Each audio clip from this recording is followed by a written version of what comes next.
Princess Mary Rose Tudor, the youngest and the favourite sister of England's Henry VIII, was widely considered one of the most beautiful princesses of her time.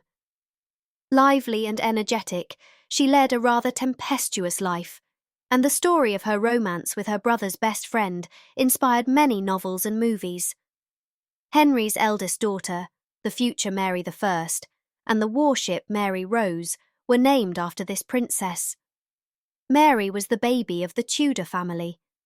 She was the youngest child of Henry VII of England and Elizabeth of York to survive childhood, and she was born on March 18th, 1496 in Richmond Palace. As a child, she was particularly close to her brother Henry and shared with him an exuberance for spectacle. She was the star of the court, and she loved dancing, masques and parties. When she was 14, her father died. The young princess, who was praised for her clear complexion and long reddish-blonde hair, enjoyed an unprecedented freedom at court.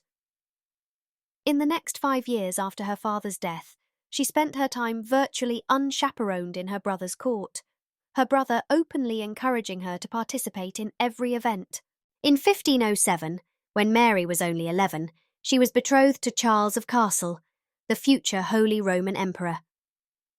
Charles was the nephew of Mary's sister-in-law, Catherine of Aragon, and the marriage was planned for May 1514. However, changes in the political alliances of the European powers meant this wedding didn't take place. Mary was apparently pleased with this, since she probably had no desire to marry a boy 4 years younger. As a child, she had developed an attachment to the charming, attractive, robust and athletic Charles Brandon, her brother's best friend. In 1514, she was 19 years old, stunningly beautiful and willful. Her feelings for Charles Brandon had developed into love. Everyone at court knew of her affection. However, Cardinal Wolsey negotiated a peace treaty with France, and Henry VIII informed her sister that she must marry the widowed King of France. Louis XII was a man in his 50s, with gout and pockmarked face, and Mary was young and at the height of her beauty. Certainly, it was not a pleasing prospect for her. She was crying and sulking. She didn't want to marry Louis, but as a princess, she would do her duty. She had her eyes only for the handsome Charles Brandon, and he was obviously attracted to the princess. Mary told her brother that after the marriage was over, she would be free to marry the man of her choice. It was an extraordinary demand for any woman at that time, but Henry loved his sister, and he agreed. Mary believed her brother's promise and married Louis XII by proxy at the Greenwich Palace on August 13th, 1514. She enjoyed herself at her wedding festivities and its attendant celebrations. She was given a splendid trousseau, marvellous jewels sent from France, and all the honours due to the Queen of France. All contemporary accounts remarked on her great beauty, which made her husband all the more eager to see her. After less than 2 months, Mary travelled to France. She was described by the Venetian ambassador as tall, slender and grey-eyed, possessing an extreme pallor. She wore her glorious red-gold hair flowing loose to her waist. After days of travelling, she reached Abbeville and finally met her husband. They were married in that city, followed by weeks of celebration. Throughout her marriage, Mary remained a complacent wife, biding her time. But her marriage lasted only for 82 days.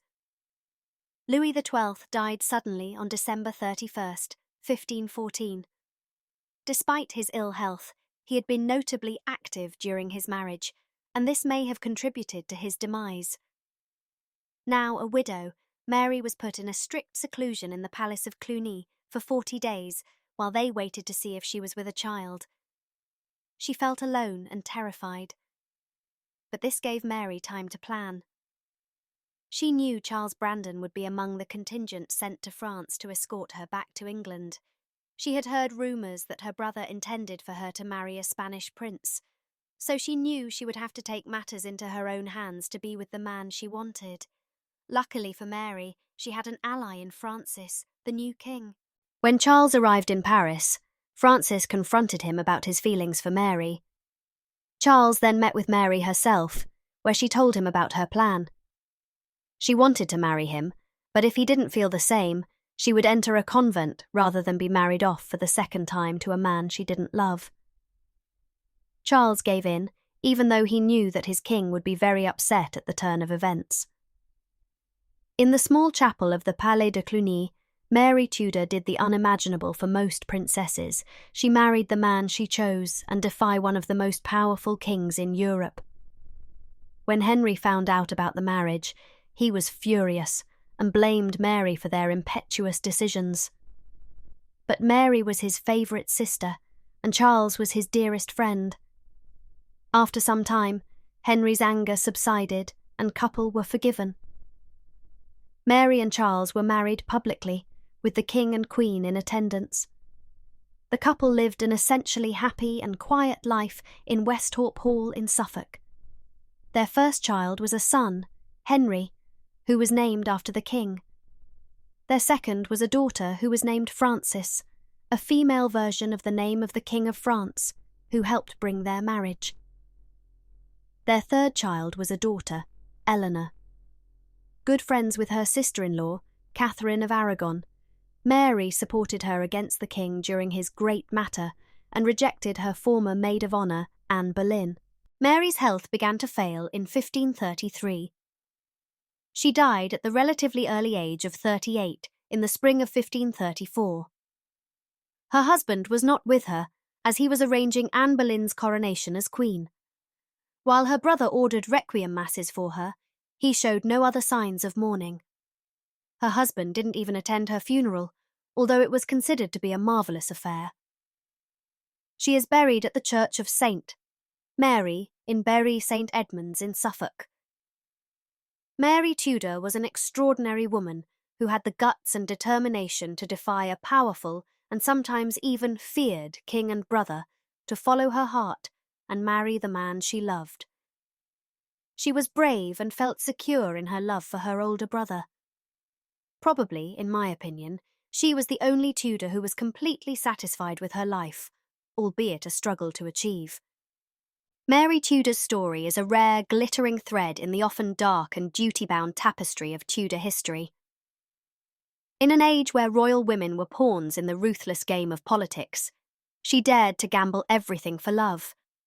Her courage to defy convention, her loyalty to those she held dear, and her ability to carve out a life on her own terms makes her one of the most compelling and human figures of the Tudor court. In life and in legend, she remains a symbol of bold defiance and romantic resilience.